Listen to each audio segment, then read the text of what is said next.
Bonjour à tous les astrophiles, c'est la deuxième partie de la conférence. La première étant sur les problématiques et le diagnostic, et la deuxième apportant des solutions plus positives. Pour reprendre ma comparaison, là je vous ai décrit le rapport existant entre la micro-ère Verseau et l'ère du Verseau qui a quand même commencé depuis déjà une soixantaine d'années, et on est en 2025 en train de passer à une autre phase. Enfin pas tout à fait, mais ça commence à venir. Il y a une nouvelle phase qui va avoir lieu. Donc c'est important de voir qu'on a encore 2 ans d'états plus ou moins guerriers, de conflits, d'une conflictualité, de compétitions qui sont forts, et on va vers l'avènement de quelque chose de plus intéressant. Mais pour l'instant, c'est encore les forces qui sont en place sont exactement celles qui sont décrites dans les quatre cavaliers de l'Apocalypse, auxquels je vous demande toujours de vous reporter parce qu'ils décrivent assez bien la situation. Donc de même que donc ce XVIIe siècle des Lumières était celui qui nous fait penser à ces lumières qui vont peut-être venir, qui sont pas les mêmes évidemment, ceux qui vous parlent tout le temps des Lumières du XVIIe siècle, du XVIIIe siècle, et qui vous rebattent les oreilles avec ça. Ce sont souvent des réactionnaires officiels, quoi, qui sont sur France Culture et tout ça, qui sont les papis de la résistance. Mais qui résistent à pas grand chose, parce qu'en fait, c'est les lumières dont nous rebat les oreilles, celles justement de la rationalité et tout ça, ce sont celles-là qui sont en train d'être battues en brèche, parce que c'est le rationalisme, c'est une déviation de la rationalité. La vraie rationalité nous invite à nous occuper justement de vraies grilles de lecture, comme un ésotérisme universel. Et c'est ce qui s'est passé pendant la période justement au contraire, le XVIIIe siècle, le XVIIIe siècle un petit peu, mais surtout après les révolutions américaines, les révolutions françaises.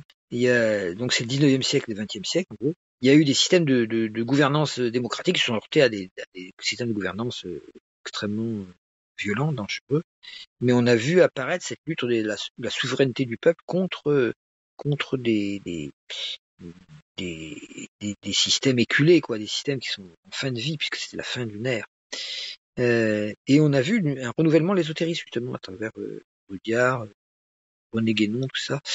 Il y a eu la Krishnamurti aussi, qui a écrit des choses qui avaient été choisies par les théosophes comme étant le futur maître de la nouvelle civilisation. Enfin bref, il y a eu beaucoup et puis même en négatif, même les nazis étaient plongés dans une espèce d'ésotérisme plus ou moins fumeux et dangereux. Bref, il y avait souvent du côté sombre de la force, comme dit la guerre des étoiles.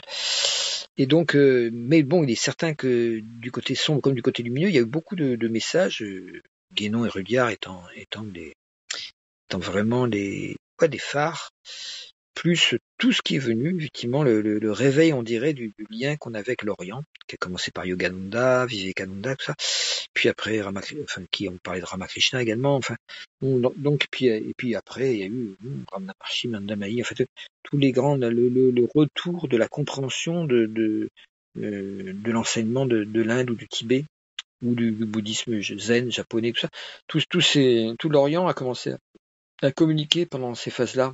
Donc il a été envahi, colonisé, puis en fait il a colonisé les esprits de certaines personnes plus ouvertes en Occident pour les ouvrir au fait que la conscience de l'âme existe, qu'elle n'est pas un dogme institué auquel il faut adhérer par une religion, mais c'est bien une expérience à faire intérieure. Et cette expérience est extrêmement intéressante. Et alors, je vais vous lire un petit texte justement à ce sujet pour résumer, parce qu'il y a des valeurs universelles à retrouver, donc qui doivent remplacer ces 5 éléments.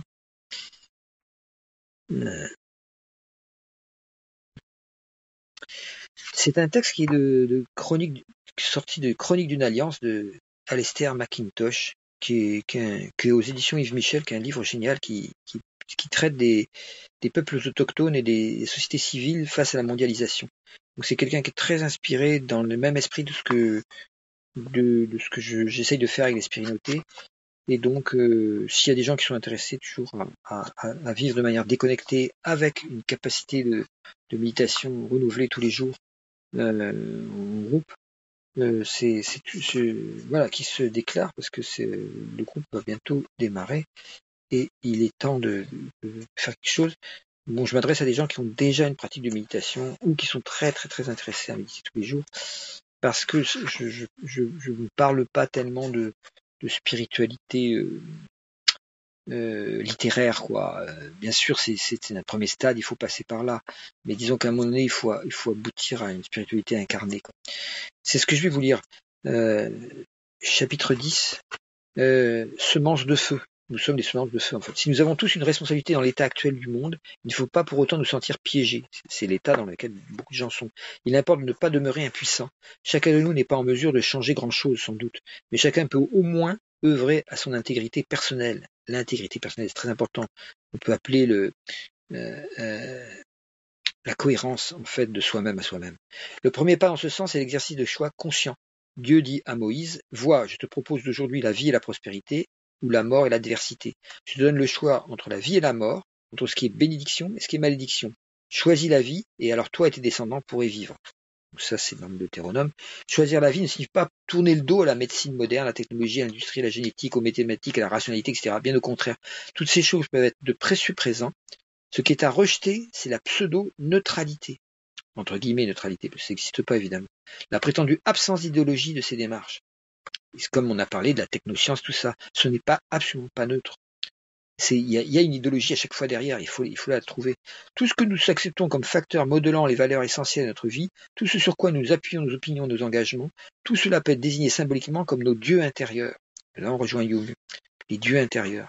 L'épanouissement spirituel ne consiste pas à nier nos dieux intérieurs, mais à prendre conscience de leur existence, à les écouter avec bienveillance et à mesurer si nos croyances en ces dieux sont compatibles avec cette transcendance vers laquelle nous tournent nos espérances et nos aspirations les plus élevées, c'est-à-dire l'appréhension la plus profonde du divin en nous, de l'âme, qui est une étape, autrement dit Dieu, ou le soi, ou l'absolu, ou la réalité transcendantale.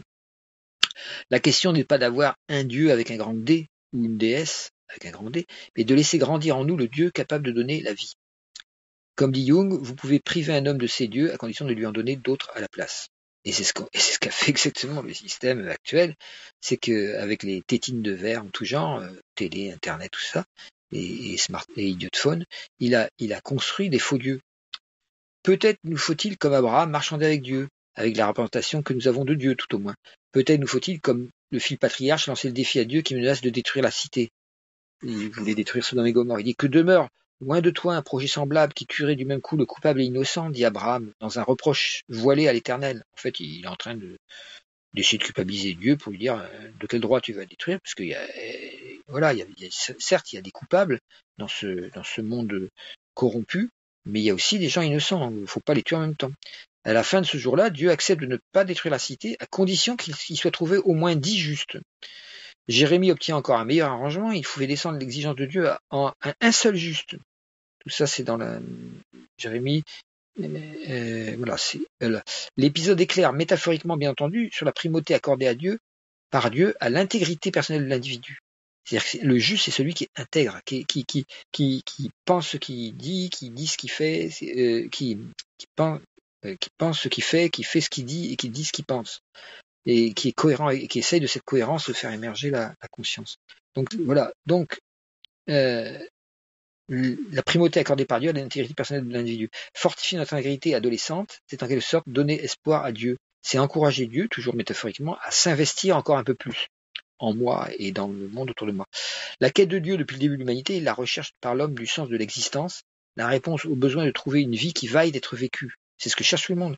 Or, dans le concret, les enjeux abondent qui méritent notre engagement. Devant nous est ouvert le champ d'une transformation profonde de ce monde, si nous savons seulement nous y prendre. C'est pourquoi il vaut le coup d'essayer de résister à la tentation d'abandonner et à celle de nous coucher devant nos idoles. Nos idoles qui sont les fameux Netflix qui nous en présentent plein pour pas cher.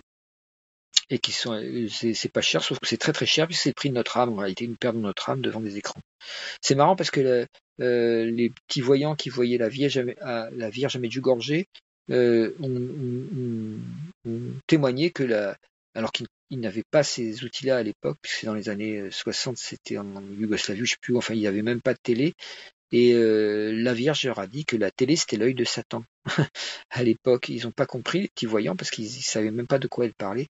Mais c'est la preuve que certains messages venant de plans subtils peuvent nous rappeler l'essentiel. Si on n'est plus capable d'aller à l'intérieur de nous, nous ennuyer un petit peu pour écouter ce qui se passe en nous, ben le risque est grand, c'est qu'on devienne carrément des robots manipulés par ces signes de verre, ces clignotants blancs qu'il y a dans tous les étages. Si vous sortez dans une rue dans la ville actuellement, que vous regardez en été les fenêtres, c'est un clignotement blanc à tous les étages, c'est-à-dire des écrans allumés qui sont en train d'envoyer une information dans des cerveaux qui sont avachis devant, avec la bière et des frites. Selon ma propre expérience, il dit, je considère qu'il est impossible de s'engager pleinement dans le monde si on ne cherche pas à comprendre davantage chaque jour ce que signifie la spiritualité. Certes, nous pouvons agir au nom de Dieu, mais dès lors, il faut continuer dans cette voie. Sinon, nous ressemblerons à ces deux mouches posées sur le dos d'un cheval. Un jour, l'une dit à l'autre, tu sais, je crois que je ne crois plus tellement au cheval. Voilà, c'est un petit extrait que je voulais lire. Bon, il continue, après il parle de Arne Naess, là, celui qui a inventé le mot d'écologie profonde, et il montre en quoi l'écologie profonde, c'est un retour en fait de la vision spirituelle d'origine qui est donnée par le Bouddha, par le Christ, par Lao Tse, tout ça. C'est c'est les mêmes choses, quoi. Et la nouvelle religion, la toute dernière, qui est un peu la nature, Gaïa, quoi. Une fois, John Singh, militant australien pour la forêt humide, s'exprime ainsi: une fois que nous sommes tombés amoureux hors de notre personne, une fois expérimenté par nous cette ardente jubilation de vie qui accompagne l'extension de notre identité à la nature, une fois donc nature extérieure ou intérieure, une fois reconnue par nous la continuité entre nature à l'intérieur et nature à l'extérieur de nous-mêmes, alors nous pouvons partager et manifester la beauté exquise et la grâce qui nous est offerte et qui sont liées l'une et l'autre au monde naturel. C'est une manière ça c'est le nouveau, voilà, c'est les nouvelles Éden, quoi. Voilà. Donc les forces intérieures, il dit qu'il faut les nommer, les démasquer, c'est-à-dire dévoiler leur jeu, les approfondir, les investiguer, que diraient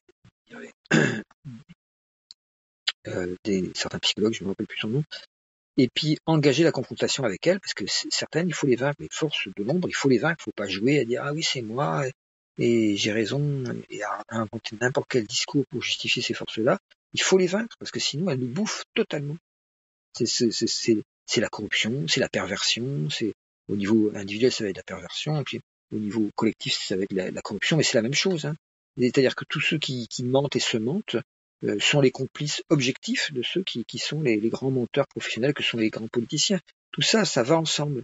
C'est pas parce qu'on va s'inscrire à LFI ou qu'on va se faire partie d'un parti qui semble être du bon côté pour nous, qu'on n'est pas en train de participer très très directement au fascisme, simplement parce qu'on ne gère pas ces émotions négatives et qu'on les laisse se transformer en haine, en ressentiment et surtout en mensonge. Le mensonge étant la clé même de toutes les corruptions.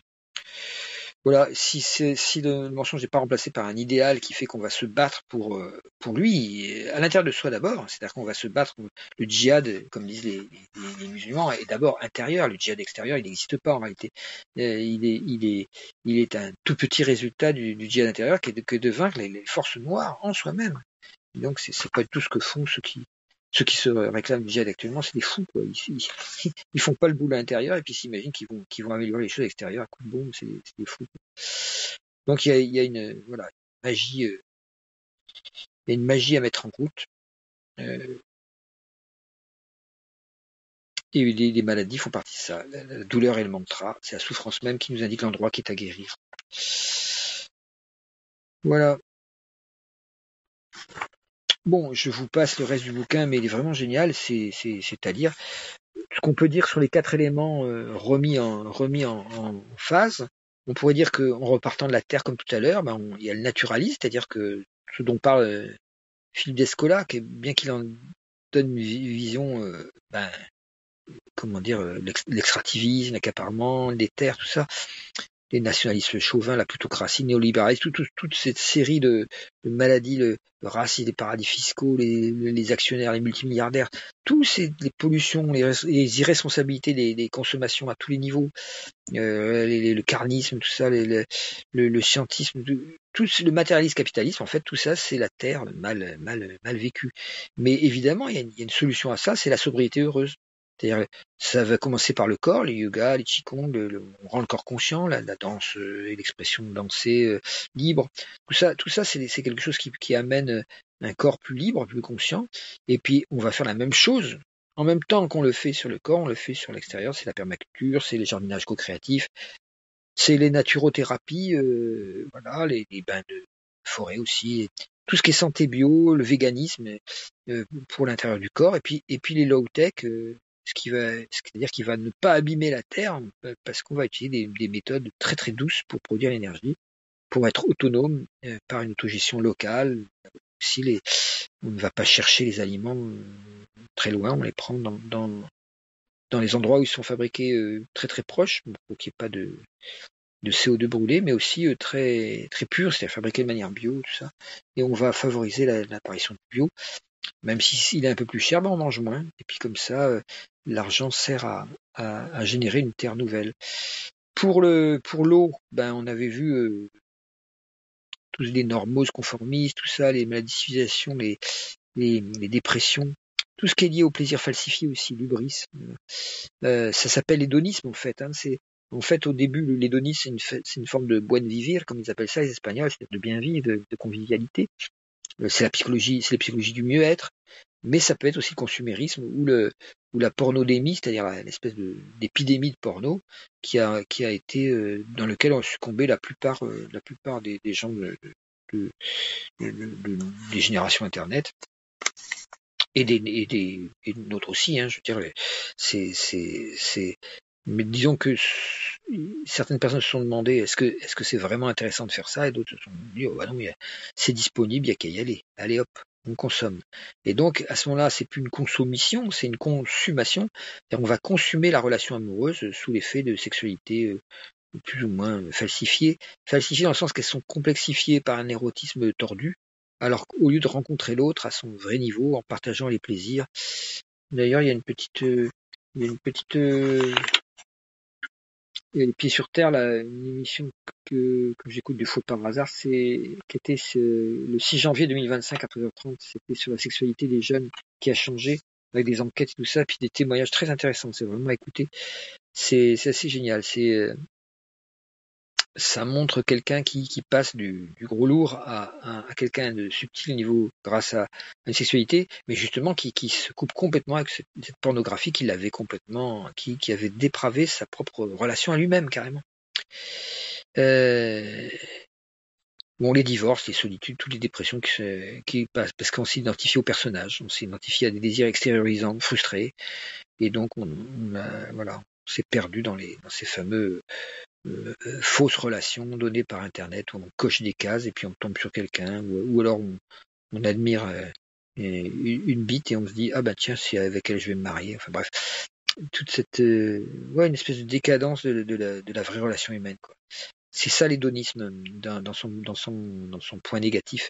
Donc au niveau positif, l'hédonisme, on pourrait plutôt appeler ça l'épicurisme, c'est-à-dire prendre plaisir au plaisir de la vie, mais sans aucun excès et en enlevant tous les plaisirs qui sont faux. Donc ça va être le développement personnel d'abord, où on apprend à être soi-même, puis ensuite le développement psychospirituel, où on apprend à se relier à l'âme et à découvrir comment elle fonctionne. Et ça va être, en résultat de ça, dans le concret, ça va être les éco-hameaux, toutes les thérapies qui sont liées au New Age. Bon, alors le New Age, il y a beaucoup de marchandisation de tout ça, mais il y a une partie à l'origine qui est assez positive, qui est le fait de créer la fraternité, une nouvelle fraternité humaine liée à l'ère du Verseau. Et donc l'espérinoté que moi je veux créer, qui est un nouveau nom, des spirinotés fraternelles qui contiennent une charte extraordinaire dont je veux parler à ceux qui sont prêts, puisque ceux qui recherchent simplement à venger leur vécu de manière uniquement égocentrique ne risquent de ne pas comprendre du tout de quoi il s'agit. Donc on cherche des gens qui soient prêts un petit peu à être des disciples de la vie et qui sont prêts à appliquer les enseignements des maîtres, quels qu'ils soient, sans aucun dogmatisme, il n'y a pas de préférence, mais simplement l'occasion, les temps sont venus de se mettre en route pour ça, de créer des lieux comme ça où la spiritualité bien comprise soit accompagnée des actes d'habiter la terre autrement. Alors, si on monte à l'autre élément, c'était la terre, l'eau, maintenant le feu, l'air, l'air au-dessus. Donc, l'air, c'est l'altruisme en général, c'est le principe. Donc, ça a donné tous les socialismes. Alors, je différencie les socialismes, je parle pas du parti, hein, je parle de tout ce qui va être aux alentours des rétablissements par l'État ou par des services publics ou par des associations ou des ONG de droits qui sont mal vécus. C'est ce que j'appelle les socialismes, mais ça peut être aussi voilà, des organisations non gouvernementales qui appuient là où ça fait mal, c'est-à-dire qui organisent des sauvetages, par exemple, comme Mayotte. L'État fait des grands discours mais arrive à rien, puis tout d'un coup, c'est des groupes vraiment qui ont l'habitude de l'altruisme, de la débrouillardise en cas de malheur, et qui avec des systèmes de bénévolat vachement points, que c'est ce que Hama fait en Inde aussi. Comme il y a eu le grand tsunami, et il y a exactement, justement, c'était presque c'était au premier l'an presque de cette année, là, 2025, donc ça faisait exactement 10 ans, je pense.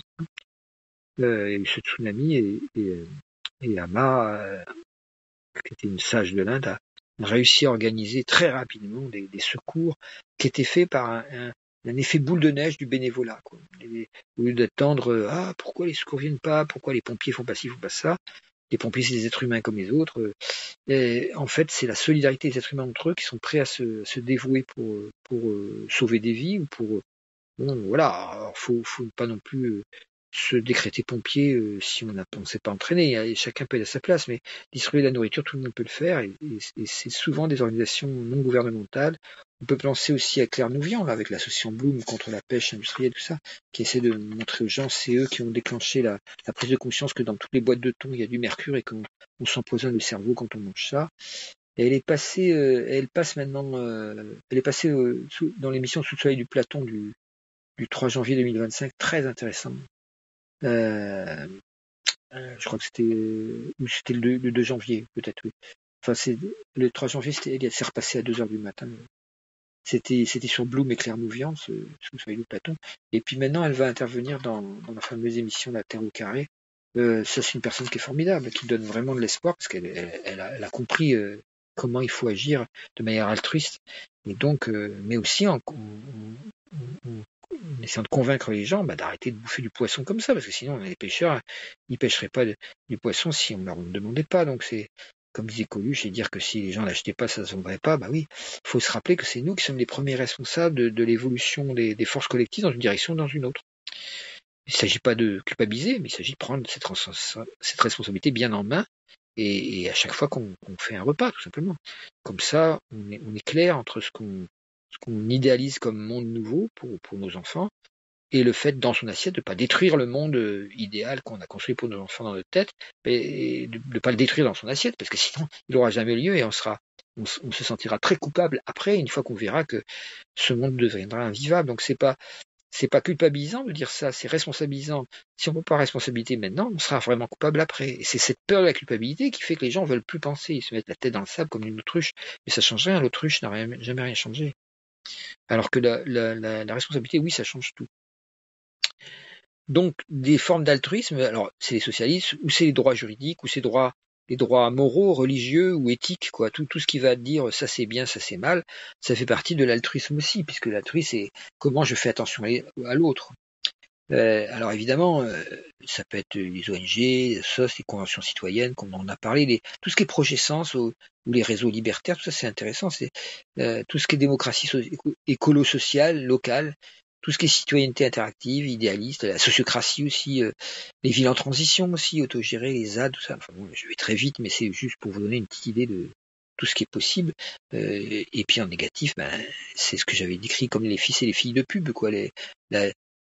Mais aussi ça peut être du côté écologiste la moraline culpabilisante, quoi. C'est-à-dire on va s'opposer au fait qu'il n'y ait pas d'altruisme, justement, on va s'opposer en culpabilisant les gens, en étant négatif, en étant en étant dans quelque chose de trop raide, de trop dogmatique, quoi. Mais bon, ça c'est un défaut qui peut exister, mais le plus souvent ce sont les gens qui sont dans des distractions infantilisantes, quoi, les addictions en tout genre, les addictions de groupe aussi, et voilà, les troupeaux de moutons réac qui sont, comme je l'ai expliqué, l'inverse des rebelles, et les troupeaux de harceleurs, des trolls en tout genre, là, les viraux sur les sites. Tout ça, c'est des espèces de mouvements de groupe. J'avais montré, j'avais donné un lien la dernière fois de groupes de masculinistes comme ça qui amenaient presque des gens au suicide tellement ils étaient pleins de haine parce que sur des discours qui leur convenaient pas, quoi. Donc c'est un peu ce qui se passe avec X là qui va plus du tout réguler les paroles les plus violentes et les plus noires, le fascisme le plus noir. On risque de voir monter ce fascisme, de même que l'IA, elle avait été laissée 24 heures totalement libre sur Internet, hein. Au bout de 16 heures, elle était devenue nazie. Vous vous rappelez de ça? Ça veut dire qu'il y a vraiment, si on laisse faire tout, il y a une très grande facilité dans l'état actuel de conscience de l'humanité, complètement dans un nihilisme, dans une désespérance, dans une rancœur extrêmement grande par rapport à tous les pouvoirs, tout ça. Il y a une grande multiplication des émotions tristes, des émotions négatives, des passions tristes, comme disait Spinoza. Donc ça, faut vraiment être conscient de ça. Et alors, est-ce qu'il faut les interdire? On ne peut pas les interdire, mais il faut les guérir. C'est pas les interdire qu'il faut, mais c'est les guérir. Et c'est pas en les laissant s'exprimer bêtement partout qu'on va les guérir. Il y a d'autres. Donc il y a un type de communication dans l'air là nouveau à trouver qui soit pas celui de cet internet, voilà, où des gens se planquent derrière leur écran pour balancer pour vider les poubelles de leur cerveau sur d'autres. Bon, au niveau du feu, le dernier, ben c'est le ça peut être l'égoïsme, le feu, ça peut, je dis souvent le feu, il y a un choix dans le feu, c'est l'amour du pouvoir, le pouvoir de l'amour. C'est l'un ou l'autre. Donc quand c'est l'amour du pouvoir, c'est l'égoïsme qui devient compétition, qui devient capitalisme, qui devient conflit. Les conflits sont un peu naturels, hein, on va dire ça comme ça. Mais disons que celui qui ne vit que pour le conflit et qui fait du conflit une valeur en soi, alors que c'est pas une valeur, c'est plutôt un problème, c'est les fameux compétitions, le fameux esprit compétitif dont parle Macron, les macroniens, c'est ça, quoi. Donc c'est l'égoïsme qui est monté au pinacle comme une valeur essentielle, et l'individualisme qui en résulte, quoi. C'est chacun pour soi et Dieu pour personne, puisque Dieu n'est plus là, il n'existe plus. Donc alors que c'est l'individuation qui est demandée à ce moment-là, évidemment. L'individu doit devenir capable de se libérer, de s'auto-libérer. En négatif, ça donne l'écoterrorisme. Attention, quand je parle écoterrorisme, je suis pas Darmanin, hein. J'appelle écoterroriste celui justement des lobbies, des bulldozers, des gens qui, alors qu'une décision pour la 69 a été prise de pas faire les travaux parce qu'ils sont une catastrophe écologique, ils continuent quand même, les bulldozers continuent à avancer parce qu'il y a du fric à se faire, et on s'en fout complètement de détruire la nature. Donc ça, c'est l'écoterrorisme. Le vrai écoterrorisme, il est là, il est étatisé en France en ce moment. C'est le véritable écoterrorisme, c'est Macron et Darmanin, c'est pas autre chose. Ce que j'appelle aussi le fascisme fashion, c'est-à-dire le fascisme à la mode, quoi. C'est du fascisme doucereux, c'est plus celui avec des bruits de bottes et des kalachnikovs voilà, ou des camps de concentration. C'est le fascisme doux, quoi. Il n'y a pas de concentration, mais on extermine les EHS, par exemple, en les faisant mourir à petit feu, et ils ont aucun droit qui est ouvert à d'avoir un endroit pour eux, contrairement à la Constitution, mais ça fait rien. On s'en fout, puisque c'est pour la bonne cause, c'est pour que vous captiez bien. Sinon, si vous captiez pas, vous vous rendez compte, c'est grave. Non, il faut vraiment des antennes, même dans les endroits où il n'y a personne, quoi. Voilà. Attention aussi dans ce feu négatif au complotisme poutinien, là. C'est-à-dire, il y a bien un complot des lobbies, hein, un complot qui s'appelle le néolibéralisme. C'est pas un complot, enfin si, c'est un complot. Je sais pas comment vous dire ça. Le mot est évident. C'est-à-dire que l'intérêt bien compris de ces gens-là, c'est de vous baiser la gueule pour faire le maximum de fric, quitte à ce que même vos vies soient en danger, hein. L'amour du pouvoir est total chez ces gens-là, et ils sont prêts à faire des guerres par orgueil contre tout ce qui les empêche d'avancer. Donc ça existe. C'est vraiment, ce sont donc, on peut appeler ça des complots si on veut. Sauf que le complotisme poutinien, c'est-à-dire celui qui a été généré par les trolls, par les fermes de trolls les hackers du FSB, tout ça, c'est quelque chose qui consiste à tout le temps exciter une espèce de rancœur, de ressentiment perpétuel, pour faire croire que le système démocratique dans lequel on vit est totalement pourri et qu'il y aurait un meilleur système qui serait celui d'une autorité supérieure comme Poutine lui-même sur la Russie. Et que là, il n'y a plus de problème puisque les problèmes, on les voit plus puisque personne n'a le droit de les exprimer, donc on les voit plus. Et ça serait le système qui serait meilleur. Et Poutine déteste la démocratie et veut prouver que la démocratie est un système qui merde. Et effectivement, il est plus difficile à maintenir qu'une tyrannie, puisque quand il y a une tyrannie, on peut pas en sortir, alors que la démocratie, n'importe qui au pouvoir peut se retrouver viré au bout d'un moment. Normalement, si elle marche bien, il peut se retrouver viré pour incompétence. Bon, en France, on peut se demander si on a encore démocratie à cause de ça, mais bon, puisqu'il y a l'incompétence est là et reine pour l'instant. Mais bon, voilà.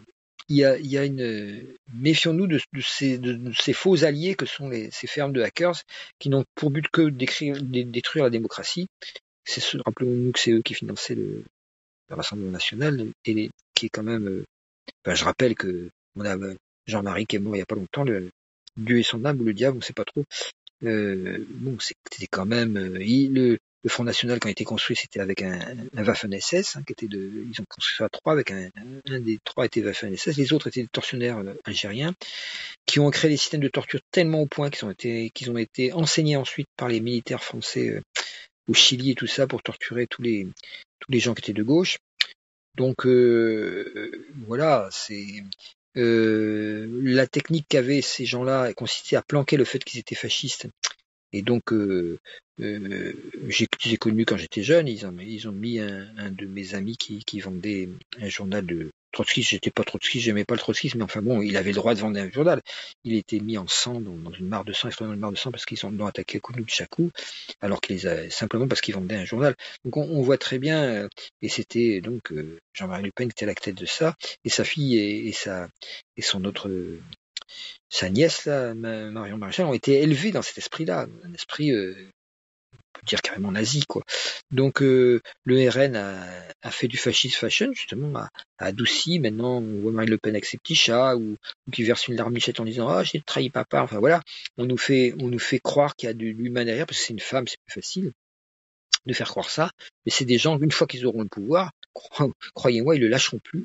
Et ils seront extrêmement dangereux parce qu'une fois qu'on a fait passer l'extrême droite au pouvoir, déjà, elle renforce les déséquilibres en général. À chaque fois qu'elle passe au pouvoir, elle renforce les déséquilibres et elle enrichit les riches et elle appauvrit les pauvres. Donc, c'est pas du tout ce qui est dit dans leur discours. Donc, il faut pas espérer qu'ils fassent ça, puisque à chaque fois qu'ils ont voté à l'Union européenne, dans le Parlement européen, si on regarde leur vote, ils votent à chaque fois contre le peuple et pour les ultra riches. Et ils prétendent après dans leur discours de faire l'inverse. Donc ça, c'est vraiment le mensonge le plus clair et facilement repérable. Et ensuite, une fois qu'ils ont le pouvoir, ils n'en sortent jamais parce qu'ils se débrouillent pour casser tous les systèmes d'information normaux de manière à maintenir que des informations genre CNews, quoi. Et à la fin, les gens finissent par ne plus savoir ce qui se passe et à croire qu'ils vivent dans un système où qu'ils sont attaqués de toutes parts par des gens méchants, qui vont être comme par hasard les gens de gauche, et puis les gens bons, ça va être ceux qui sont au pouvoir.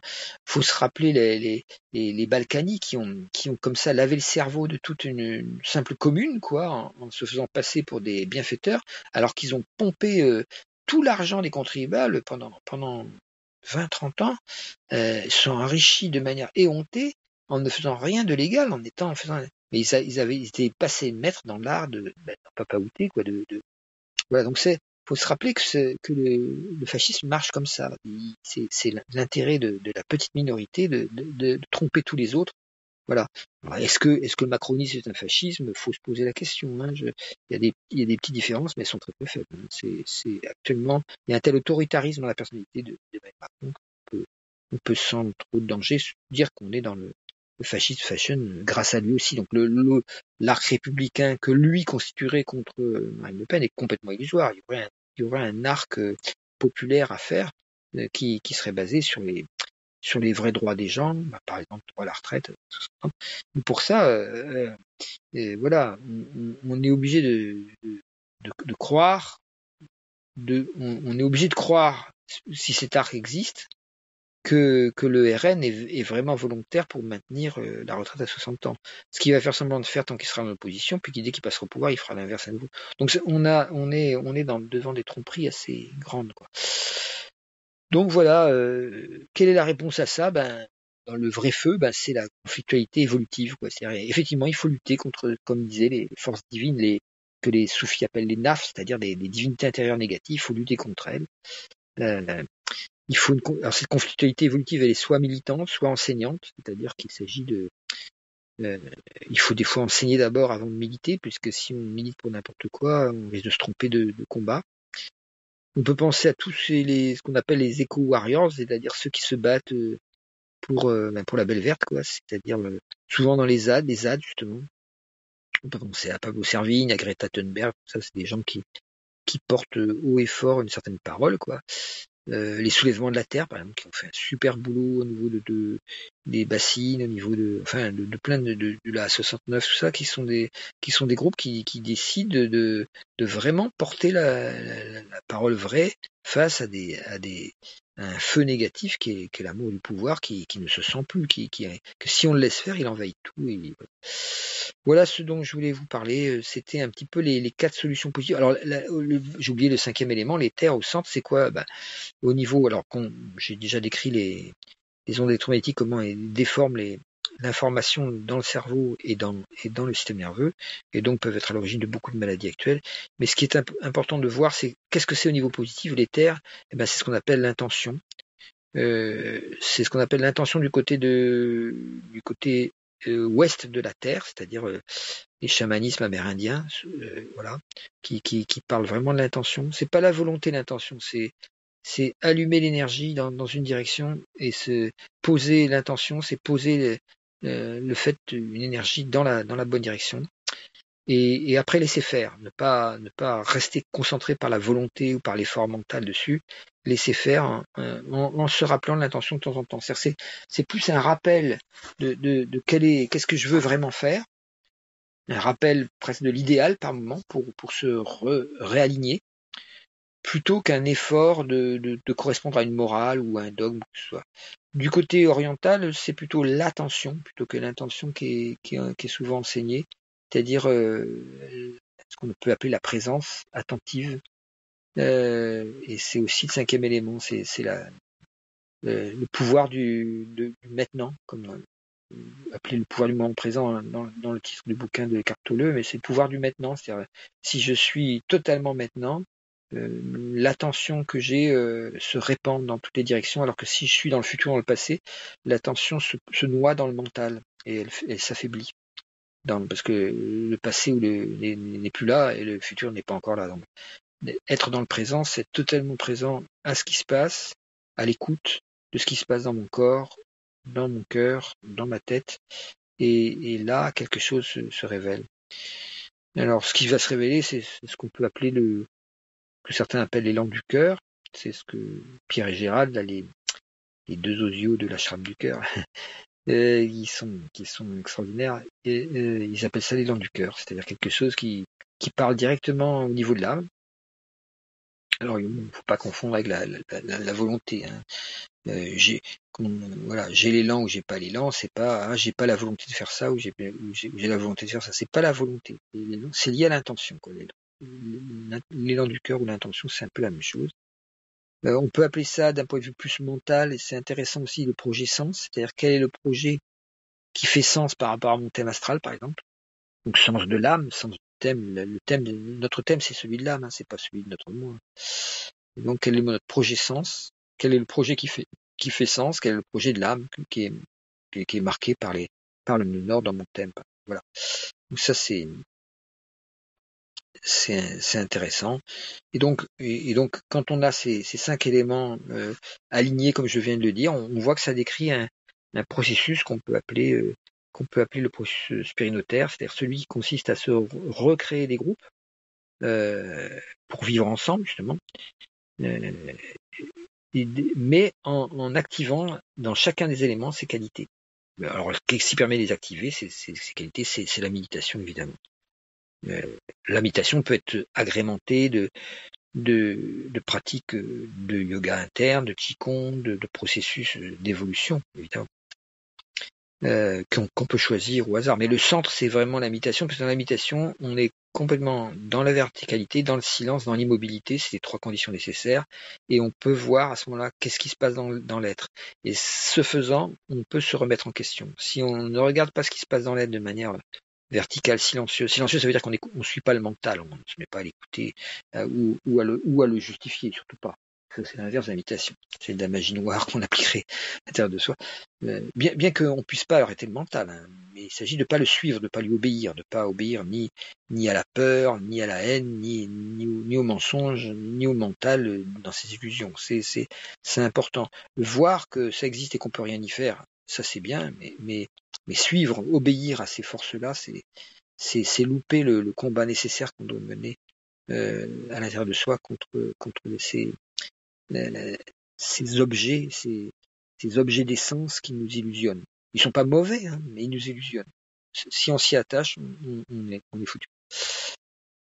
Je recommande, pour mieux comprendre ce qui est dit là, d'écouter l'affaire sensible de 15h du 11 janvier 2025. C'est Monte Verita, la première spiritualité, on pourrait l'appeler comme ça aussi, qui était un groupe d'anarchistes spirituels qui ont vu qu'il fallait unir le côté libertaire avec le côté spirituel, avec le côté agricole, et puis et donc ça c'est un peu un projet qui me tient à cœur. J'espère que je rencontrerai des personnes. En tout cas, il nous en manque quelques-unes et on aimerait bien compléter le groupe. Mais bon, pour l'instant, on espère que sur Internet, il y a des gens qui entendent ce message et qui veuillent bien nous contacter. Voilà, ben je crois que là, ça fait suffisamment d'informations comme ça. Vous allez faire de l'infobésité avec ce que je raconte. Je vais terminer en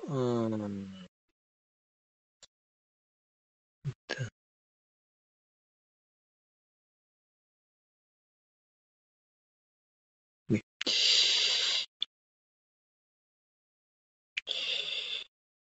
Je voulais terminer en parlant un peu de l'actualité, à cause des incendies, tout ça, Los Angeles, tout ça. Et en parlant un peu de la France, à cause des grands problèmes que pose actuellement la politique en France, c'est-à-dire que les hôpitaux se sont chargés, il y a des déserts médicaux, donc il y a un problème de la médecine en premier, c'est typiquement lié à la Vierge. Il y a un problème qui est lié au narcotrafic, aux mafias qui vont avec, qui sont plus ou moins financés par derrière par les mafieux en col blanc, ceux qui se mouillent pas, mais qui sont derrière. Puisque le blanchiment de l'argent se fait avec des banquiers ou des traders de manière très facile avec tous les. Donc ça, c'est un problème aussi que va plus manier l'extrême droite, mais qui est réel aussi. Parce que les mafias sont pas celles qu'on voit simplement avec les trafics de drogue. Il y a du trafic d'argent. Et les mafias sont donc bien installées dans certaines entreprises françaises aussi. Donc c'est pas résolu non plus. Et puis le troisième problème qu'on ne résout pas du tout en France non plus, c'est les changements climatiques, évidemment. Il n'y a rien qui est fait qui va dans le bon sens. Parce que sous prétexte qu'on aurait le nucléaire, on aurait tout compris, on aurait tout résolu. Donc c'est 3 problèmes dans lesquels le pouvoir politique ne fait rien. Et il le fait par refus des 3 solutions. Alors on va un peu les décrire parce que pour finir là-dessus, c'est bien. Alors pour les problèmes médicaux, il faudrait rentrer vraiment dans le nouveau paradigme de l'ère du Verseau dont j'ai parlé, c'est-à-dire les médecines parallèles, dites parallèles à quoi? Parallèles au néant. Il faudrait qu'au moins qu'il y ait quelque chose de droit dans la médecine actuelle. Alors elle n'est pas droite, elle est tordue par les intérêts financiers des labos et des big pharma.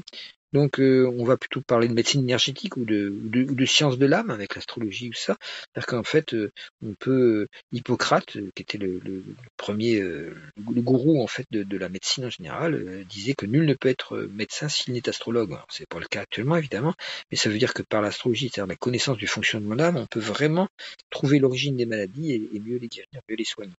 Et puis les méthodes de soins peuvent être par des méthodes énergétiques, les icis floraux, l'homéopathie, tout ça. Il y a des méthodes très efficaces et toutes simples qui permettent de pas polluer le corps avec des. Il faut savoir que par exemple dans l'EHS, il y a une grande partie des gens qui sont dans l'EHS qui c'est dû à une pollution par les métaux qui ont été mis dans les amalgames dentaires.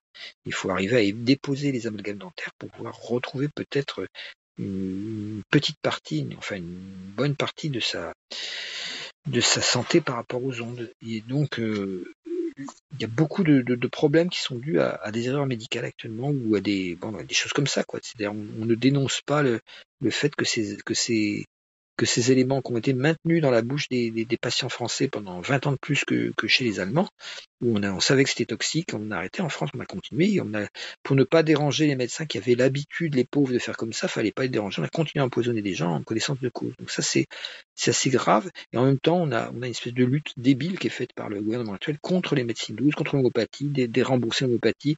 Actuellement, il devient très difficile de trouver des produits homéopathiques parce que les gens ne les demandent plus parce que c'est des remboursés. Donc ça coûtait 2 euros le tube de granules. Enfin bon, ça me fait rire, quoi. Comme si on pouvait pas payer de sa poche ces 2 euros au prix de s'adresser à une vraie médecine. Mais ils ont réussi en même temps à persuader les gens que c'était pas scientifique.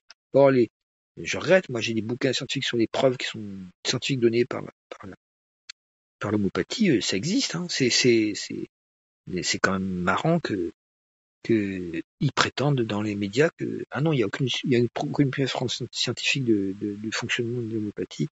Ça me fait marrer, quoi. Toujours pareil, une espèce de mensonge, de corruption qui est organisée par les labos, évidemment.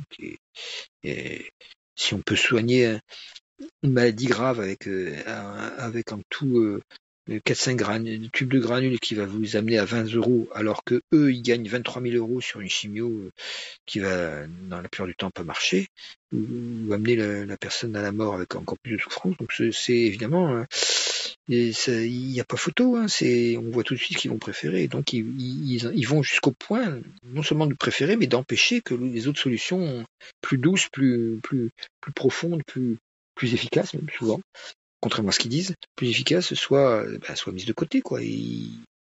Parce qu'ils ont besoin qu'il n'y ait pas concurrence. Parce que s'il y a concurrence, on va pouvoir comparer, on va voir qu'ils se foutent de notre gueule, quoi. Donc il y a beaucoup de. Alors, ça ne veut pas dire qu'il faut rejeter toute la médecine actuelle, c'est pas ça que je dis. Mais tant qu'il n'y a pas coopération entre les médecines douces et les médecines, je sais pas, si vous coupez la main avec une scie sauteuse et que vous coupez 2 doigts, vous les ramenez dans un pochon de glace, on est capable de vous les recoudre et vous pouvez retrouver vos doigts en bon état. Donc la médecine technico-matérialiste, on va dire, peut faire des miracles. Mais bon, pour les cancers, c'est pas le cas. Ils font pas de miracle du tout. Au contraire, ils sont pas, et souvent ils cherchent pas en la bonne direction. Ils ne veulent pas voir qu'il y a des solutions qui pourraient être utilisées. Enfin, ça commence à se faire maintenant. Ils commencent à s'ouvrir. Pour les narcotrafics, c'est pareil. On est en train d'emmerder les gens parce que ils vendent de la drogue. Et les prisons françaises sont engorgées de milliers de gens parce qu'ils qui se retrouvent avec à vendre du shit ou en petite quantité, c'est très souvent. Les grands trafiquants sont absolument pas arrêtés. Quand est-ce qu'on légalise les drogues douces, tout simplement, et qu'on légalise également les thérapies psychédéliques, par exemple, qui utilisent quand on sait que par exemple la drogue a été mesurée scientifiquement comme la moins dangereuse, c'est la psilocybine, alors qu'elle est strictement interdite, et l'une des drogues les plus dangereuses, c'est l'alcool, alors qu'il est chaudement recommandé dans n'importe quel repas de Noël ou comme ça. On marche sur la tête, quoi. Et évidemment, les gens qui découvrent que ils ont envie de. Alors, moi, je suis pas parce que pour un yogi, pour un vrai yogi, l'utilisation de drogue, tout ce qui finit par in, que ce soit la caféine, tout ça, l'héroïne, tout ça c'est pareil, la cocaïne, tout ça c'est vraiment ce qui finit par ol aussi, les alcools, le paracétamol. Non, mais je veux dire, voilà, tout ce qui est tétrahydrocannabinol, tout ça, c'est de toute façon ça déforme le système nerveux, donc c'est un moyen d'entrer dans des capacités du cerveau qui sont intéressantes, mais comme ça passe par une déformation du système nerveux, ça peut avoir des répercussions négatives, toujours.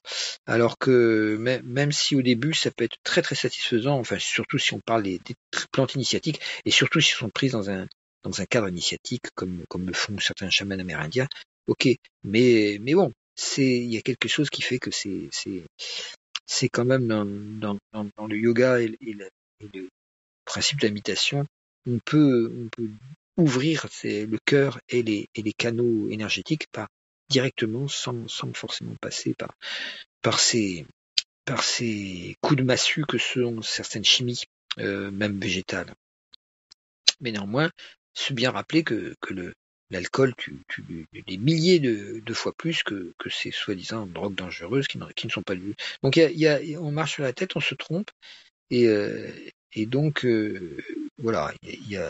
Et pour les mafias, c'est pareil. Pour les mafias, je veux bien qu'on parle de mafia et de narcotrafic, mais les mafias en col blanc, est-ce qu'on les arrête? Il faudrait que pour l'instant que la justice devienne plus efficace contre toutes les corruptions, y compris quand elles sont politiques. Or actuellement, on a une flopée de gens qui sont dans notre gouvernement. On dirait qu'ils sont choisis pour ça. Ils ont tous des casseroles au cul comme c'est pas permis. Donc on voit très bien que la justice doit absolument revenir en force pour rétablir le droit, les droits humains, et ça permettrait que, par exemple, que les EHS puissent avoir euh, un endroit de quelques hectares par département, sans onde, où ils puissent se rassembler et puis faire des projets justement d'éco-village, des trucs comme ça, puisqu'ils peuvent plus vivre que dans des lieux isolés et sans onde. Mais bon Dieu qu'on les leur laisse, qu'on arrête d'équiper n'importe quel endroit. Là où je suis, on est en train d'en crever là, parce ils ont installé une antenne, alors que c'est que des étangs avec des hérons, des chevreuils, rien du tout dans cet endroit-là. Ah non, faut qu'ils mettent une antenne au-dessus pour tout arroser. Des fois que le chasseur se foulerait la cheville, je sais pas quoi. C'est n'importe quoi. Alors que nous, on est là au milieu, c'est pas la cheville qu'on a de fouler, on a vraiment une maladie grave qui peut nous faire disparaître physiquement, et on nous arrose avec ça tous les jours copieusement. Alors que bon, l'endroit c'était pas une zone blanche avant, donc il n'y avait pas besoin de rajouter cette antenne. La zone blanche était de l'autre côté, celle qui posait problème, et ils ont mis l'antenne de ce côté-là. Donc c'est vraiment une espèce de politique complètement débile. Et ça, il faudrait que la justice s'empare de ces questions-là pour retrouver les droits humains. Voilà comment le problème du narcotrafic et des mafias serait résolu. Et le dernier problème, c'est le changement climatique. Là aussi, il y a une pratique de la politicienne du macronisme qui consiste à faire de tous les éco-villages, les ZAD, tous ceux qui essayent de faire quelque chose, de les empêcher, de les bloquer, de faire des éco-terroristes, comme ils disent, avec un mot inventé complètement débile, quoi. Et de lutter contre tout processus de décroissance maîtrisée. Donc on va vers une décroissance forcée, sous forme de crise économique grave, avec le carré Jupiter-Saturne qui va y avoir lieu en 2025, qui a déjà eu lieu. On est en train de tomber dans une récession économique très très grave, parce qu'on n'a pas voulu une décroissance maîtrisée, on a prétendu que la croissance était la seule solution, ce qui est une idéologie économiste qui n'est pas la vérité. Mais bon, c'est la sortie du néolibéralisme est nécessaire, mais pour l'instant, nos gouvernants ne veulent pas en entendre parler parce qu'ils croient que c'est le seul système possible. Donc c'est un aveuglement total, et bon, tant qu'on en est là, évidemment, les trois problèmes que j'ai décrits, qui sont des problèmes foncés, ne peuvent pas être résolus. Alors, qu'est-ce qui bloque ces trois choses-là? On voit très bien que quand on parle des nouvelles médecines, qu'on parle de la légalisation des drogues douces, ou de la justice qui se bat contre les corruptions, les éco-villages, tout ça, c'est quoi? C'est les sujets des anti-woke, quoi. C'est l'extrême droite, quoi. C'est bien l'extrême droite. CNews, Pascal Pro, enfin, etc. Tout ce genre de joyeuseté, là. Touche pas à mon poste, là aussi. C'est eux qui dans leur délire négatif, qui sont en train d'augmenter, qui sont en train d'envahir de plus en plus les gens, qui bloquent à chaque fois ces solutions-là, qui sont des solutions réelles, et qui donc nous mènent vers l'apocalypse. Et alors, qu'est-ce que c'est que cet apocalypse? C'est, comme je vous l'ai expliqué, c'est quelque chose qui va permettre un retournement complet de situation.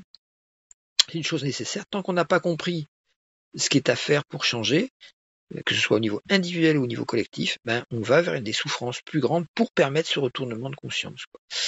C'est nécessaire. Le fait que Los Angeles, que les collines des riches, là, les espèces d'endroits où il y a tous les super riches du monde se sont rassemblés pour être à l'aise auprès de la forêt magnifique, et surplomber du haut de leur hauteur l'immense mégapole de Los Angeles. C'est l'endroit où ils se sont réfugiés pour surplomber tout ça, qui est en fait la proie des flammes. Ce qui est merveilleux, c'est que le système qu'ils vont installer est débile, puisqu'il y a 150 000 personnes qui ont été évacuées, c'est ce que j'ai lu, mais enfin c'est en train d'augmenter, c'est une catastrophe collective pour la Californie, évidemment. Et qu'est-ce qui se passe? Les prix des hôtels augmentent. On est bien au système américain. Au lieu qu'il y ait une solidarité fraternelle, ces gens-là n'ont plus de maison, ils ont besoin d'hôtels. Ah ben on va faire monter les prix, puisque de toute façon il y a une demande, c'est la loi de l'offre et la demande. Donc Milton Friedman est passé par là pour permettre de nous faire comprendre qu'il n'y a pas de petit profit. Et, et donc évidemment, les plus riches se trouvent à se reloger facilement, alors que les plus pauvres sont réduits à la misère la plus totale. C'est bien le système américain. Alors Los Angeles, c'est marrant parce que ça veut dire les anges. Hein. Et les anges, c'est quoi les anges maintenant? C'était peut-être des anges à l'époque où cette ville a été créée. San Francisco, c'était Saint-François, c'était les pauvres moines qui ont décidé de faire un lieu communautaire vraiment pour créer une nouvelle démocratie, une nouvelle société. San Francisco, Saint-François d'Assise, évidemment. Et les anges, pareil, l'idée de quelque chose. La côte ouest est marquée par une connexion spirituelle très très forte, quoi. C'est la partie des États-Unis qui est la plus spiritualisée, quoi. Et c'est là que se sont installés. C'est quoi les nouveaux anges? C'est les stars d'Hollywood, quoi. C'est les stars de Proserpine, en fait. C'est l'apparition de Proserpine en tant que planète féminine qui est la parèdre de Pluton. Le masculinisme plutonien est remplacé par le féminisme proserpinien. Et évidemment, les effets sont pas les mêmes. D'un côté, on a la guerre communisme, fascisme et tout ça, et stalinisme et maoïsme et tous ces ismes. Avec Proserpine, on a le côté, on a Taylor Swift, on a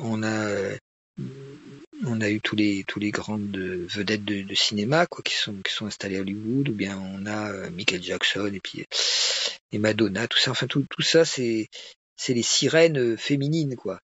À ce propos, je vous recommande d'écouter aussi, c'était le 12 janvier 2025 à 23h, quand les dieux rôdaient sur la terre, ou marchaient sur la terre, je sais plus, rôdaient sur la terre, marcher sur la terre, je crois. C'est une émission qui parle de mythologie. Des fois, la mythologie peut être un peu chiante parce que c'est beaucoup relié. C'est une immobilisation du symbolisme à une époque de l'humanité où on n'est plus dans cette époque-là. Donc, le symbolisme doit se modifier. Sauf que là, dans cet épisode-là, il parle de l'histoire d'Ulysse et il la compare à celle de Jason. Jason qui est allé chercher la toison d'or avec les Argonautes. Donc on voit que Jason, ça représente l'aspect, et ces deux forces-là représentent exactement justement le changement qui doit avoir lieu pour toutes nos sociétés occidentales en ce moment, c'est-à-dire le passage de la personnalité mercurienne, quoi, le côté mental, commerce et tout ça, qui est représenté par Ulysse, en fait. Ulysse qui est un malin, qui est quelqu'un qui fait ce qu'il arrange, qui est voleur, habile, et parfois un peu corrupteur ou corrompu, hein, quand voilà, la malédiction qu'il a, c'est parce il vole tout la nourriture du cyclope, et puis lui, il crève l'œil.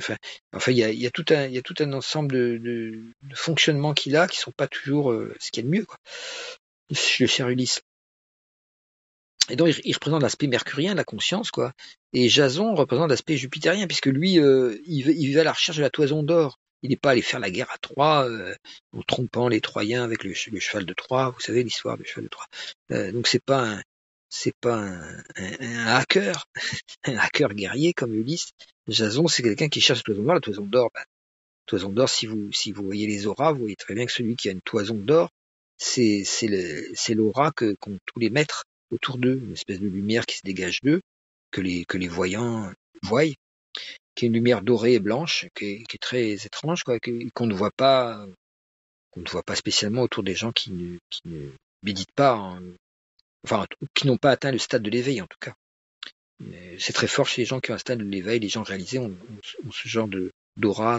C'était représenté autrefois, les gens le voyaient, hein, dans les peintures anciennes, on dessinait des cercles, des auréoles autour de la tête des saints parce que les gens les voyaient. Ils voyaient l'aura de ces saints, donc ils dessinaient sous forme d'une espèce de. Puis après, c'est devenu comme une espèce de casquette à large bord, un peu trop définie au niveau du bord, comme s'ils avaient un chapeau.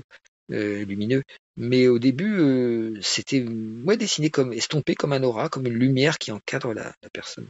Donc Jason, à la recherche de la toison d'or, passe, et vous écouterez l'histoire, vous verrez que symboliquement ce serait intéressant parce qu'ils passent tous les deux près des sirènes, et les sirènes c'est Proserpine. C'est-à-dire, est-ce qu'on va pouvoir, sous l'effet de Proserpine, être bouffé par les sirènes ou pas? Les sirènes, c'est ce que je viens de décrire, quoi. C'est tout ce Hollywood là, qui est en feu actuellement. C'est un signe au moment où Trump va arriver au pouvoir, quoi. Et puis voilà, et Mark Zuckerberg qui joue au masculinisme, en anti-vax et tout ça parce qu'il veut se mettre du côté de Trump. Voilà, le type, comme chantait Dutronc, je retourne ma veste toujours du bon côté, quoi. Donc et du coup qui va essayer de se battre contre le fait que l'Union européenne essaye de mettre des lois pour limiter la pénétration du fascisme, ce qui n'est pas une mauvaise idée, même s'il y en a qui disent ah oui, on va nous enlever nos libertés. Mais bon, il faut voir que là, il y a quand même une montée du fascisme qui est extrêmement inquiétante. Et là, les protèques, quoi, que ce soit ce que j'appelle les magafiches, là, Uranus en taureau, comme par hasard, ils ont Uranus, tant qu'il est en taureau, il a un rapport avec une espèce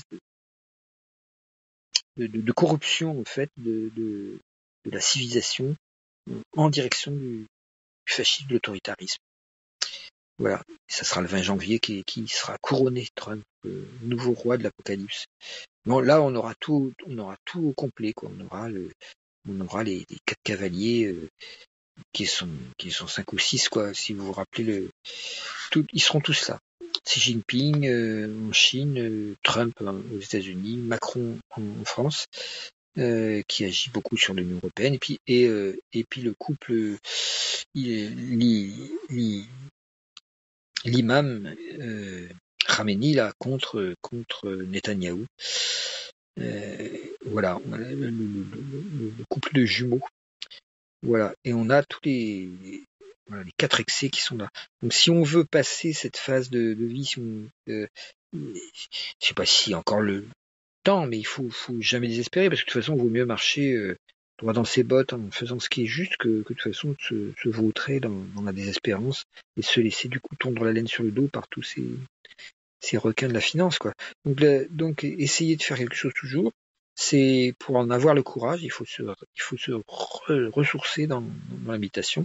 Et c'est un peu ce que dit Jason. On va voir que lui, il se fait pas avoir par les sirènes, alors que Ulysse, lui, il se fait avoir par les sirènes, dans le sens mais il est prévenu par Circé qui représente, ça vient de Sirius. Donc Sirius, c'est l'étoile qui est dans le Cancer, constellation du Cancer, ou signe du Cancer, je sais plus. Enfin, je me rappelle plus. Bon, il faudra vérifier. Et de ce point de vue-là, je pense que c'est le signe du Cancer. Et donc, de ce point de vue-là, Ulysse est mis en garde par la mère divine, quoi, la lune positive qui représente Circé, qui est un peu comme une Proserpine positive. Et c'est elle qui va éviter le malheur en lui disant comment faire, quoi. Donc, ça veut dire que si on écoute la voix du cœur, Proserpine en Cancer, c'est écouter la voix du cœur, l'amour de la mère divine, la mère terre. Si on écoute ça dans son cœur, on peut être mis en garde contre le grand danger que représentent Charybdis et Scylla et les sirènes. C'est-à-dire les deux, voilà, Charybdis et Scylla, c'est les excès, quoi. Par exemple, voilà, extrémisme de droite contre extrémisme de gauche. Mais enfin bon, ça existe, c'est une histoire plutôt macronienne. C'est plutôt, il faudrait plutôt extrême centre contre extrême droite, la fausse dualité, quoi. Et puis de l'autre côté, Jason, quoi, qui représente l'aspect, au lieu d'être pris dans les extrêmes comme ça, on passe juste, parce que l'idéal qu'on a dans le cœur, le niveau jupitérien, qui est que le début du niveau de l'âme, ce qui est demandé à toute la civilisation occidentale, passer au niveau de l'âme, passer au niveau de l'altruisme, eh bien, ce Jason vivant à ce niveau-là de conscience ne se fait pas avoir par les sirènes. C'est fascinant. Donc, on voit que le problème, on n'est pas n'est pas le fait que tout d'un coup il y a une montée des forces du féminisme, du wokisme comme ils disent, enfin toute cette revendication de souvent très très personnelle de minorités quoi, qui disent il faut qu'on soit reconnu. Bon, tout ça n'est pas mauvais en soi, mais sauf que si on est dans une vision complètement mentale, critique mentale, bah, on va pas être capable avec cette critique mentale de faire quelque chose de ce Proserpine quoi. Proserpine est en cancer d'ailleurs, hein. Et donc les sirènes, les sirènes peuvent complètement nous fracasser sur les rochers, nous bouffer quoi, nous hypnotiser. Les Taylor Swift et tout ça, elles mettent en avant une espèce voilà de séduction pour l'hédonisme, pour la surface des choses, euh, pour une sexualité uniquement de consommation, comme j'ai expliqué. Et du coup, il y a une perte de la valeur du féminin. La valeur du féminin, elle est dans l'écoféminisme, qui consiste à voir que dans le féminin, il y a un amour de la nature, il y a un amour de la nature interne aussi, et il y a un amour de l'âme. Et tout ça, c'est la même chose. Donc voilà. Donc si on veut pas perdre le sens dans tous les réseaux sociaux, tout ça, il faut retrouver ce sens de la solidarité, de la relation, de l'amour. Et ça se fait ça peut pas se faire par un processus de vouloir. Ça peut se faire par l'intention de retrouver son âme. Et cette intention, elle anime la méditation. C'est-à-dire que toute méditation, c'est pas simplement s'asseoir à être immobile, c'est poser aussi l'intention d'apprendre à être et à être dans le cœur. Et évidemment, c'est ça qui peut nous permettre de ne pas être détruits par les extrêmes car il est si là, qui sont on pourrait dire les partis politiques un petit peu, et de ne pas être non plus détruits par les sirènes qui sont le danger de l'hédonisme consommateur, qui détruit évidemment tout amour, hein, tout amour réel qu'on va vivre à partir du moment où on se vaut dans l'hédonisme et la consommation uniquement sexuelle. Au bout d'un moment, ça se transforme en conflit et on perd ce qui était le véritable amour. Donc ça, c'est très important à comprendre aussi. Voilà. Ça s'explique très bien aussi au niveau astrologique, mais là, je vais arrêter là vraiment parce que voilà, donc faites signe par le courrier en dessous que je reçois quand même et auquel je peux pas répondre à cause de mes difficultés à aller sur Internet. C'est pas moi encore une fois qui affiche ça sur YouTube, et si plus personne n'est là pour l'afficher, ça sera terminé. Donc c'est peut-être la dernière fois, je ne sais pas encore. Je vous donne ça en tant que dernier indice pour 2025 et je vous invite peut-être à la nouvelle lune suivante qui sera, voilà, je n'ai pas sur moi. Zut. Bon, de toute façon, non, c'est à peu près dans 30 jours, quoi. Donc ça sera à peu près là. J'ai oublié de noter. Voilà. Oui, je peux vous donner quand même. Je l'ai là. Parce que c'est quand même bien que vous l'ayez pour la prochaine fois. Janvier 2025, donc ça sera fin janvier 2025, ça sera le 29. Ça aura lieu sur 9,51 du Verseau, cette nouvelle lune. Et donc, elle aura lieu à 13h37, donc en plein milieu de la journée, ce serait intéressant pour faire la méditation. C'est un moment où on a le droit d'aller manger quand on est salarié, donc c'est intéressant de faire une petite pause de 5-10 minutes à ce moment-là pour envoyer l'énergie pour le mois du Verseau. Voilà. Rappelez-vous que les événements les pires vont avoir lieu au moment où la conjonction Soleil-Pluton le 21 janvier, et on voit déjà que l'un de ces événements les pires, c'est effectivement l'avènement du Joker, du fou furieux, qui est Trump, et la déconvenue que vont avoir, heureusement, tous ceux qui ont cru en lui, parce qu'ils ont été séduits par son discours soi-disant. C'est quelqu'un de toute façon qui est fondamentalement, comment dire, en disruption avec la norme et tout ça, mais c'est parce qu'il est en disruption, il est pas en disruption avec la norme parce qu'il au nom d'une rébellion contre l'injustice, il est en disruption avec la norme parce que c'est un égocentrique pur qui ne pense qu'à sa propre revanche sur ceux qui l'ont humilié. Donc c'est un égo sur pattes, c'est tout. Donc tous ceux qui ont cru qu'il allait les aider dans leur rébellion contre le système, Big Pharma et tout ça, ils vont tomber des nues quand ils vont voir qu'il en a rien à foutre, quoi. C'est comme tous les gens d'extrême droite, il ne respectera aucune des promesses qu'il a fait, à part celle qu'il s'est fait à lui-même de se venger de ceux qui l'ont humilié, c'est tout. Donc des gens comme ça sont extrêmement dangereux, parce que le ressentiment, c'est pas une politique en soi. Le ressentiment, c'est la naissance du fascisme. Il faut se rappeler qu'il a quand même tenté, il a été empêché par des proches, il a quand même tenté un coup d'État sur le Congrès le 6 janvier, il y a 4 ans de ça, quoi. Le 6 janvier 2021, c'est ça. Parce qu'il refusait le résultat des élections, soi-disant truqué. Donc c'est très intéressant de voir ça et de voir que maintenant qu'il revient au pouvoir, il va continuer de verrouiller. Il a déjà verrouillé le Congrès. Il va continuer de verrouiller les différentes clés qui permettent à l'État démocratique américain de fonctionner. Enfin, encore démocratique, encore un petit peu démocratique américain, pour le rendre, pour en faire un État poutinien. On a la même chose qui risque de se passer en France si la fifi à papa Jean-Marie arrive au pouvoir. Et donc on est dans de beaux draps, quoi. Mais c'est nécessaire parce que tant qu'il y a des gens qui s'imaginent que ceux qui mentent disent la vérité, automatiquement c'est que leur grille de lecture est fausse, truquée. Et donc à ce moment-là, ils n'obtiendront une nouvelle grille de lecture valable que s'ils sont confrontés en fait à la déception profonde. Donc il faut qu'il y ait des pleurs et des grincements de dents, comme il est dit dans l'Évangile. Il y aura des pleurs et des grincements de dents, il y aura donc la déception profonde. Et ces déceptions profondes seront le moyen pour la plupart de ceux qui n'ont pas encore compris ce qui se joue au niveau collectif et dans le cœur de chacun.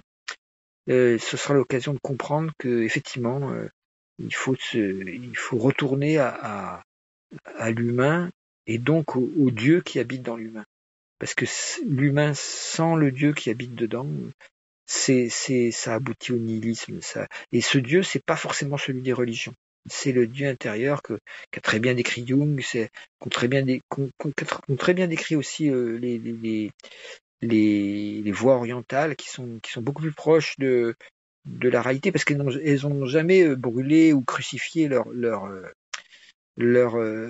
éveillés, leurs êtres réalisés, leurs gourous. Ils les ont toujours respectés, donc ça fait une sacrée différence. Alors que nous, on les a tantôt crucifiés, tantôt brûlés, tantôt voilà. Donc il y a une habitude de tuer les saints, SAINTS, en Occident, qui est extrêmement dommageable évidemment pour l'évolution humaine, ce qui explique que notre civilisation est aussi toxique qu'elle le montre dans tous ses actes et dans la colonisation et dans les guerres et tout ça. Alors que les civilisations, l'Inde par exemple, qui est végétarienne en plus, qu'il est de moins en moins, mais quand on étudie la prégnance du végétarisme en Inde et le rapport existant entre les guerres et le végétarisme, on va trouver un rapport de 1 à 8 entre le nombre de guerres sous des climats équivalents. C'est-à-dire que si on prend des climats dans les pays arabes, dans les pays africains, et qu'on compare la consommation de viande par habitant, on va voir que dans les pays où on mange plus de viande, il y a 8 fois plus de guerres. Donc c'est pas, et si on dessine la carte avec des taches rouges pour marquer, plus ou moins rouges, pour marquer la quantité de sang absorbé, on va dire, au niveau du monde animal, quoi. Et qu'on reporte sur la carte des guerres, des conflits meurtriers, c'est la même carte. C'est-à-dire, c'est très curieux, c'est comme si le fait de faire couler du sang animal, du sang de poissons qui n'ont pas de sang, enfin voilà, plus on fait couler du sang, plus la quantité d'animaux ingérés est grande, et plus on fait couler de sang d'animaux qui n'ont pas demandé à mourir, en général, hein, qui sont donc tués, on va dire assassinés malgré eux, eh bien ces assassinats en masse d'animaux engendrent une espèce de karma de sang va se manifester sous une forme de violence sociale, guerrière ou militaire, et qui va faire beaucoup de victimes. Donc ça, c'est intéressant à savoir aussi. C'est un argument de plus pour comprendre comment ça fonctionne, et ça se voit directement pour quelqu'un de sensible, on le sent. Enfin, moi, je sens directement. Les gens végétariens en général sont beaucoup plus cool, quoi. Il y a beaucoup plus d'arrogance. Bon, après, il y a les tempéraments. Si vous avez beaucoup de lions, vous êtes arrogant, même végétarien. Vous pouvez être, mais disons que si vous avez beaucoup de lions et que vous devenez végétarien, vous aurez la capacité de travailler sur votre arrogance, alors que vous êtes lion et que vous n'êtes pas végétarien. Vous n'y verrez que du feu et vous prendrez votre arrogance pour une qualité personnelle. Voilà un peu comment on peut améliorer les choses. Il n'y a pas que l'astro qui joue, il y a d'autres facteurs, d'autres boutons potards sur lesquels on peut régler en fait notre vie dans ce monde pour s'améliorer quand même et aller vers notre partie divine en nous. Bon ben voilà, j'arrête là. Je vous remercie de m'avoir écouté. Vous aurez deux enregistrements pour le prix d'un. Le premier concernant donc ce qu'on a vu sur les différents sur le Pluton en Verseau et les différents éléments, comment on peut les transformer. Puis le deuxième insistant beaucoup plus sur en fait comment en fait quel rapport on a avec la spiritualité, avec ces mêmes éléments. Voilà. Et comment on peut les transformer. Voilà, ça vous fait deux axes de réflexion de manière à bien saisir l'esprit de ces entretiens. Voilà, merci à vous de votre écoute, de votre patience à écouter tout ça, et j'espère que ça vous intéresse. N'oubliez pas de mettre des petits pouces si ça vous intéresse, et puis de faire circuler, puisque c'est un travail ésotérique que je fais gratuitement, parce qu'il me semble que c'est urgent que l'ésotérisme apparaisse dans sa vraie nature, et non pas comme un truc d'illuminé ou de prétexte non valable, quoi. Allez, au revoir, à la prochaine fois.